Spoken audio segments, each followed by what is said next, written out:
And if you're a fan of these, you're about to hate what I'm about to say.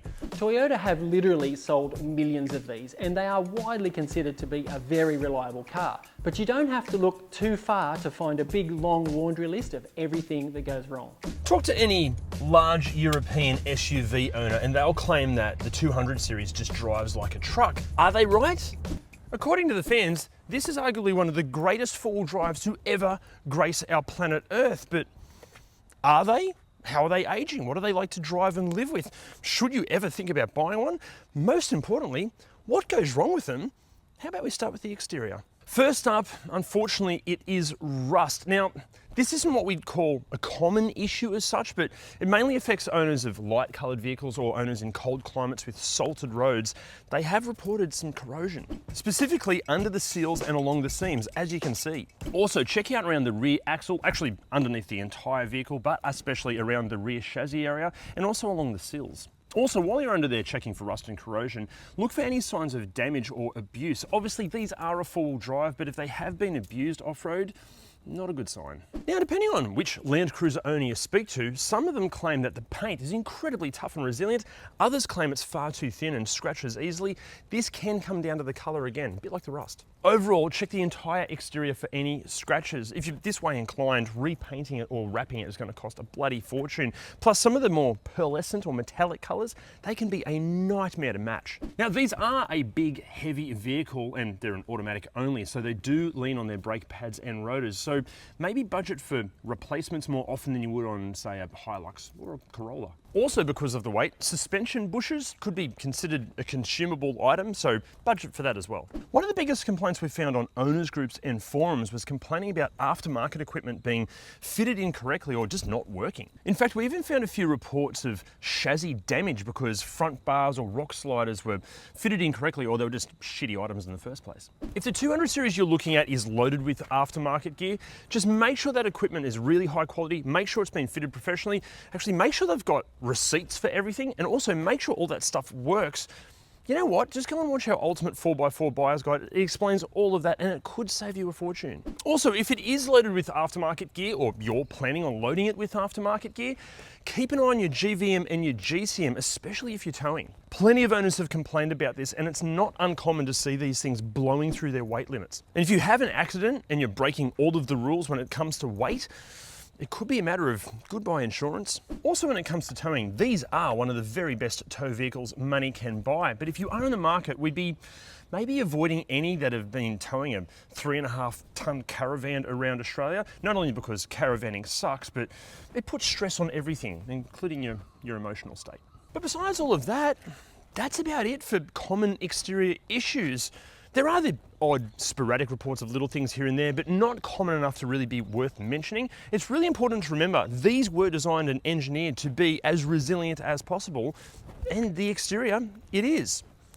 Actually, just on that, did you know Toyota spent 5 years developing and testing the 200 series across some of the most harsh climates around the world? And because of this thing, along with the 70 series, has become the go-to vehicle for the likes of the United Nations, UNICEF, not to mention a few warlords and extremist groups. Now, some critical information. The 200 series existed for 14 years and was updated all the way through its life cycle, most substantially in 2012 and 2015. Now, engine-wise, the overwhelming majority on the used market are going to feature Toyota's iconic 4.5 litre turbo diesel, although a couple of petrol V8s were also available. However, Toyota wrapped them up in 2019 because no one bought them. As far as trim specs go, there were initially 3, although a base model GX was included into the range in 2011. However, over 14 years, obviously Toyota had to spice things up now and again, so a handful of special editions also joined the range. Also, we are talking Toyota LandCruiser here, so the list of official Toyota optional extras is seemingly endless. Plus, as we all know,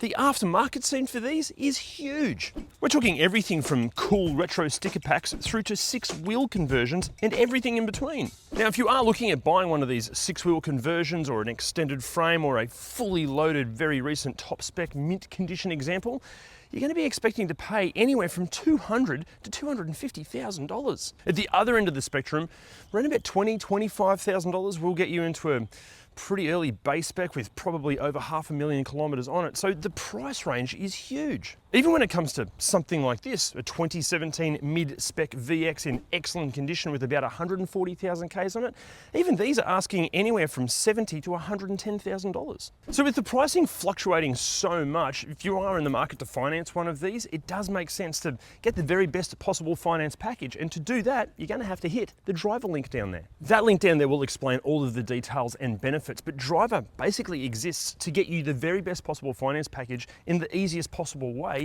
Plus, if you do secure your finance via that link, we're going to give you $150 worth of free fuel. Now, let's talk about looks for a second. And if you're a fan of these, you're about to hate what I'm about to say. A Range Rover just looks better than this. I know hardly anyone is cross-shopping the two, but as far as design and aesthetics go, I'm sorry, but a Range Rover, it just looks better. It's not more reliable or built better or anything like that, but it does look better. I mean, look at this, and then look at this. Although, in saying that, and look, go with me on this, okay? If Chris Hemsworth was ever going to be a vehicle, surely he's a 200 series. Rugged, muscular, good looking, but in that no bullshit kind of way. Just classy enough to go to an awards night, but at the same time, tough enough to go camping in the middle of nowhere. Like, you know I'm right, come on. Did you know the 200 featured the world's first crawl control system that can automatically maintain and control the engine and brakes in various terrain conditions? Basically, it's like cruise control for off-road. It was also the first Japanese vehicle to feature a hydraulically controlled anti-roll bar, or as Toyota call it, KDSS, or kinetic dynamic suspension system. Basically, it improves the wheel articulation for better off-roading chops, but then at the same time, makes it handle better through the corners on-road. On top of all this, the 200 series features full-time four-wheel drive, hill start assist, and higher spec models include multi-terrain calibrated drive modes, braking, and monitoring technology. Although the vast majority of 200s on the used market will lack a locking rear diff. However, according to the owners, Toyota's A-Track traction control system does a perfectly fine job, and if it doesn't, just fit an aftermarket locking diff anyway. Now to common issues and complaints inside. Look, the interiors do seem to handle neglect and rough treatment really, really well, but some owners have complained that the steering wheels can delaminate. Some of the painted surfaces, they can start to lose their painted finish. And also, the infotainment systems apparently suck. Actually, I've personally lived with, or I should say, dealt with a few Toyota infotainment systems myself, and I highly recommend upgrading to a higher quality aftermarket system because it means that when you're selecting functions, you'll be less likely to punch the function. Also, according to the owners, some of the earlier models' leather, that can deteriorate prematurely as well if they're not cared for. Actually, just on the owners, Aiden, mate, thank you so much for lending us your 200 series. You are an absolute legend. All the 200 series owners groups and forum members that helped us research this video, you guys are incredible. Your knowledge is just amazing. But other than that, look, there are the odd ergonomic and vibe complaints. We'll cover those in a second. But besides that, nothing else really goes wrong with the interior. Now, elsewhere in the interior, look, as I mentioned, a few owners have complained about the overall vibe. They think it feels a bit cheap and outdated, but for me, I think it's fine. The 2015 update did make a massive difference. All the touch points improved, the quality of the materials improved, all that sort of stuff. But I don't know, like it's supposed to be a resilient truck of a thing, and I think the interior design-wise suits it. Also, a few owners complain that the seats are incredibly uncomfortable, but then again, other owners claim that they're happy to spend hours circumnavigating the world in them. For me, I think they're fine. A little bit more support would be nice, and maybe a little bit cushier, but I'm being very, very picky. I think the seats are fine. And the same goes for overall ergonomics. There's plenty of adjustability in the steering wheel and the seat. You can get yourself pretty comfortable. I can anyway. And everything that you touch and use, really easy to get to. And even the way everything feels, like everything feels solid. Now, as far as wear and tear in this particular example, obviously every 200 series, the wear and tear is going to vary enormously. Some have got 20,000 Ks on them, some have got over 600,000 Ks on them. In this one, very, very good. Okay, some of the paint is wearing away on the plastics. Aiden did replace this steering wheel, his original one delaminated. The leather on the seats, still really supple. It hasn't taken that, sometimes Toyota leather can get really harsh, but this feels quite good. High traffic areas, not a lot of scratching there. I think wear and tear, very good. And then as far as practicality up front, you've got Pretty good sized glove box there. It's actually a split shelf glove box. You've got a spot perfectly sized for your phone just there, and that closes up as well. You've got 2 cup holders, but they've got little adjustable arms. So if you do drink small pretentious coffees like me, say an espresso or a double macchiato, they won't go flying all over the place. You've got a little shelf here under the armrest, and then under that you've got another little cubby hole, but this whole thing pulls out and you've got more cubby hole space here, and it's so deep it feels like it goes to Middle Earth. Got a spot for sunglasses up here, and what does Aiden wear? He wears Ray-Bans. Well done. And then you've got huge door bins. They are massive, but there's no storage, specific storage under the seats, nothing under here. Not too bad for storage. Nothing under there, is there? No. Yeah, not too bad. Now, as far as what stuff you're going to get, forget Apple CarPlay or Android Auto as standard. That did not happen. It's easily fixed, but just get a quality aftermarket system. Actually, even for Bluetooth being available, you're going to need to look at post-2012 models, but even then, it can vary depending on the trim spec and the year. Actually, just on the trim specs, the GX, it's the workhorse, vinyl floors, barn rear doors. Think mining or Taliban spec. The GXL, it adds dual zone climate control, a split rear tailgate. From 2012, it then gets better audio, a touchscreen, and sat-nav, but the sat-nav sucks. The VX, just like this one, adds leather seats and steering wheel, a sunroof, wood interior trim, better instruments and tech, and from 2012, auto wipers and a few other things. The top of the range Sahara, it adds 4-zone climate control, a cool box, rear view camera, sat-nav, premium audio, and from late 2009, rear screens for watching DVDs. Although I doubt your kids will have any idea of what a DVD even is. And from 2012, ventilated front seats and heated rears, power tailgate, and a multi-terrain monitor. Also, if you want a rear view camera on any 200 series, you're going to need to look at post-2009 models. Actually, you know what? For all of the specific details of which 200 series gets what tech and equipment, jump on ReDriven.com and check out our completely free 200 series cheat sheet. It's basically the ultimate used 200 series buyer's guide. Also, even if the Sahara isn't luxurious enough for you, maybe a Lexus LX is more your cup of tea. Aside from the aesthetics, extra tech and features, and the 5.7 litre petrol V8 in the LX 570, it's basically an incredibly fancy 200 series LandCruiser. Now, as far as safety goes, guys, we are talking a massive 2.5 ton four-wheel drive. Physics are going to be on your side when it comes to hitting things. But what safety features can you expect? Well, with the 200 series being seemingly the go-to transport for those Aussies wanting to explore this country, it does seem only appropriate that we do this in the most Aussie way possible. It's a bush ballad.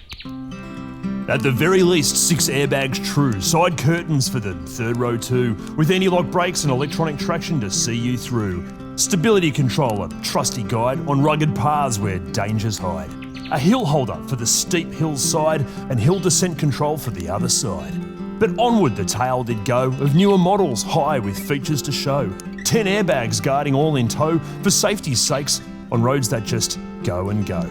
Lane departure warnings keen and clear, blind spot sensors drawing near. A 360-degree camera to help you steer through rutted tracks far and near. Parking sensors alert and wise, pre-collision tech to avert surprise.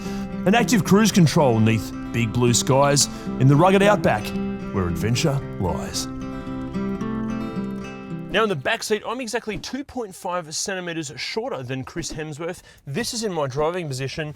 So bloody good back here. Loads of knee room, heaps of foot room, hardly, well, really no transmission tunnel. The seats themselves are so comfortable, plus you can change the actual recline angle. It feels big windows. It's just such a lovely place to be. Even the materials used, like the leather still feels super supple. Door cards are in great shape. It's just lovely. I've got to say as well, this does get used on a daily basis. There are kids back here or a kid back here a lot of the time, and you'd never know. It's just in such good condition. And then as far as practicality and features in the back of a VX, you've got your own air conditioning controls back here with vents there, fishnet map pockets, a 12-volt power outlet, vents up there as well, pull down armrest that has a little spot for your phone, little storage cubby hole under here, plus flip out cup holders like that. Also the door bins are massive for back seats, and also you can actually get to them without dislocating your wrist or your elbow. And then getting in the third row, how hard is this? I've never done this before. Real time filming. Okay, that's it. Pull this back. This guy goes up. About that angle. And then once you're back here, like any 7-seat SUV, or most of them anyway, not a whole lot of space. My legs are squashed. For kids, fine. For adults, you could deal with it for 15 to 18 minutes, but it's pretty uncomfy back here.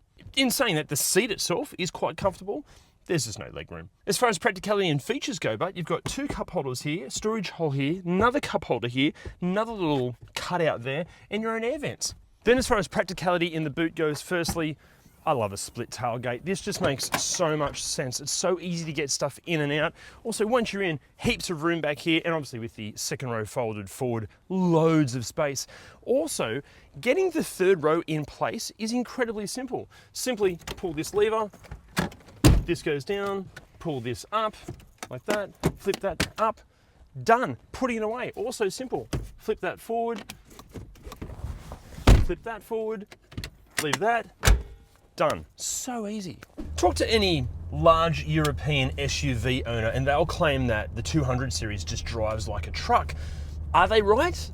Well, no, not really. I mean, a Range Rover or any number of large luxury SUVs clearly prioritize the luxurious driving experience more than a 200 series. But for me personally, I think this is how this should feel to drive. Also, I'm really surprised with how refined it feels in here. There are no rattles, there are no squeaks. Engine sounds good. It's not a luxury car, but it's bloody impressive. Now, if you live in a city like Sydney, I'm sure you'll agree, when it comes to large SUVs, because they hide their size so well, it feels like you're driving a much smaller car, and that almost encourages their owners to drive like complete assholes. This, it doesn't hide its size. It feels pretty big and pretty cumbersome, and it should, because it's big and cumbersome. And also because of its size, doing things like finding a park at your local Westfield, that can be more difficult than it really needs to be. But because it does feel like it means business, you get this weird confidence inside you when you're driving it. In fact, if you're lacking in self-esteem, a 200 series will probably help with that. Even for me, I'm not the most masculine bloke, but this makes me feel tough. It makes me feel like I want to go and build a shed or something. Another thing that will fill you with confidence is being able to see where you're going, especially when it rains. Luckily, WiperTech can help with that. Simply hit the WiperTech link down there to get 15% off and free express shipping on some of the best wiper blades we've ever used. Plus, they're so easy to order online and easy to fit. Now, according to the owners, you just have to get one fitted with that very clever KDSS active anti-roll bar technology stuff. According to them, it is a night and day difference when it comes to handling and ride quality. Also, with how enormous the aftermarket scene is for these, if the power or the off-road ability or any of the driving characteristics aren't up to scratch for you, just modify it. Before we get into mechanically what can go wrong with these things, we would love to feature this car's arch nemesis, the Y62 Nissan Patrol. If you have one or you can access one and you live in Sydney or Newcastle, can you let us know in the comments or message us on the socials, because we need to feature one. But what does mechanically go wrong with the 200 series? I can't tell you. I'm not a qualified mechanic.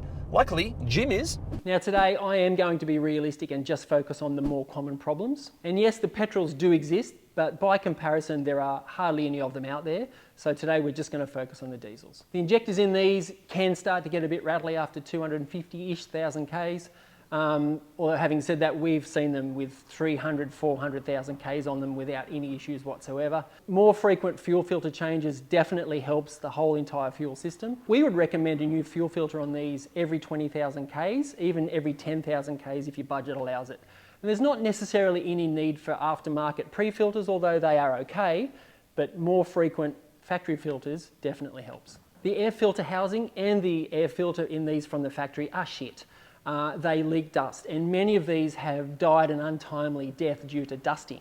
So if you're looking at one, pull off the air cleaner, have a look at the clean side of the air filter housing and the inlet pipe. If you see dust in there, just walk away. There's always another car. And if you own one and you're doing any touring that involves dirt roads, it's highly recommended you upgrade the airbox, and there are a few options out there. They're not cheap, but they're definitely money well spent. The vacuum pump on these, it's listed as a serviceable item at 200,000 Ks. Some choose to change it, most people don't. Now, it has been linked to some oil consumption issues, and keep in mind it does provide vacuum for your brakes. So they may not fail, but they definitely do lose their efficiency. Now, having said that, we've seen them with 3, 4, 500,000 Ks on them. With the original vacuum pump, never a problem. The alternator location on these isn't really ideal. It's a bit low, so deep water crossings can get in there and kill the alternator. Another thing, if you go through really, really, really deep water, we're talking over the bonnet type of thing, water can actually get up in the engine and get to your starter motor as well. Now, it is conveniently located right down in the valley of the V, and it's underneath all the intake and all the intercooler. Now, it is about a 4-hour job to change that. But thankfully, if water doesn't get in there, typically, they're really not too much of a problem. Now, the later ones of these that have the DPF on them, the early versions of those, they do have some issues with the DPFs, and that's linked to a poor injector design and some other things, but mainly the injectors. Look, Toyota typically do cover that under warranty, and that has a 10-year warranty on it. Just keep in mind that that warranty probably won't be around forever, so if you have any issues, definitely see the dealership. Look, the turbos on these, yes, they do fail occasionally. So do the VGT actuators. Now, they are in a nightmare of a spot, and to change them, it's really quite difficult and very labour intensive. Now, a pro tip with these turbos, if you're getting any P0299 underboost fault codes, just have a good look at the map sensor filter. There's a little, I suppose you call it an air oil separator in the map sensor line. It's located on the firewall just behind the intercooler.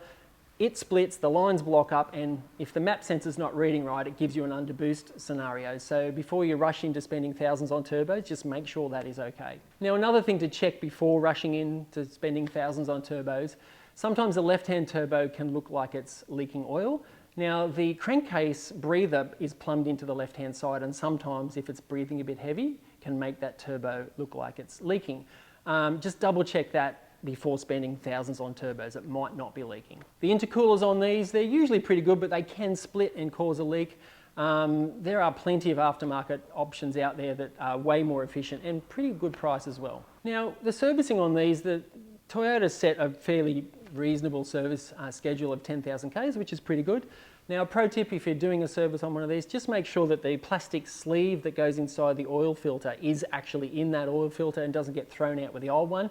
Without that, the oil filter just collapses on itself and really doesn't do much filtering. Now, catch cans on these. Look, a bit of a touchy subject with these. Some say they're the biggest scam since Brockie's energy polarizer, and other people swear by them. Look, personally, I think they do work, but there is a caveat. They require maintenance. If the filter in there becomes blocked, or the bypass valve isn't working properly, or if they've been installed incorrectly, they will increase crankcase pressure, and that can cause oil leaks and create a whole bunch of other problems more serious than the ones you're trying to solve. So if it has a catch can, it absolutely must be maintained properly. These things do clog up fairly badly, and the only other way around that is to, deactivate the EGR system. Now, of course, nobody does that because that's illegal, right? And something else to consider, if you do choose either of those options to stop the clogging, that may affect your warranty. Now, anecdotally, I have heard that taking off your catch can before any warranty claim actually might help. Now, the transmissions in these, they are actually pretty stout, but there are a lot of complaints about torque converter locking and not locking and hunting between gears when you're towing. Now, all of that does affect the gearbox and definitely increases transmission temperatures, which can cause premature wear. Now, thankfully, all that confusion can be remapped out of it, and it actually typically makes it a much better transmission. And of course, if you're towing anything heavy, a transmission cooler upgrade is a must. Now, Toyota recommend transmission servicing every 80,000 Ks in harsh conditions. Look, I would say 80,000 Ks in normal conditions is probably more appropriate. Every 40,000 Ks if you're towing or doing any serious off-roading is definitely recommended, every 40,000 Ks. Now, speaking of off-roading, if you're doing extreme off-roading, look, we've seen plenty of cases where the front drive shafts just break and creak. If you're going to replace them, it's definitely worth spending a bit extra just to get something quality in there. So the higher spec models with the KDSS, they can be a bit problematic. They get a bit of a lean on it. That can be fixed relatively easily. You can sort of perch it up on a block of wood and release the bleed screw, and that sort of levels it out. But I've seen cases where that's having to be done, over and over again. We've also seen cases where the pump has to replace, and they can be a bit problematic. So maybe if you're going to do any off-roading, maybe get the lower spec without that. It's just a bit too complicated. Now, another thing that might cause you some reliability issues are shitty modifications. If anything has been done to it, just make sure it's been done to a high standard with relatively good equipment. And another problem too is problems from the previous owner. Has it been looked after? Has it been driven like a complete dickhead? Look, they are all very serious things to consider. So after all of that, should you buy one of these? I'm going to take a punt here. I reckon you're only watching this video to support a decision that you've already made when it comes to buying one. Should you buy one? Yeah, go on, you little rascal, buy a 200 series. It's no accident that these have become an icon. Unlike plenty of the competition that seems to rely on aesthetics and marketing to support their image, the 200 series track record has been proven that when it comes to getting the job done, no matter what you throw at it and for how long, a LandCruiser is the answer. There is a fitting old saying that does seem to infuriate some people. You go into the bush in a Land Rover, but you come out in a LandCruiser. Although in saying that, with how capable and resilient the 200 series is, inevitably some owners will misinterpret this as a sign of invincibility and therefore drive and treat them with little to no mechanical sympathy and far beyond what's actually sensible. Just please make sure that the 200 series that you're looking at ticks all of those critical pre-purchase inspection boxes.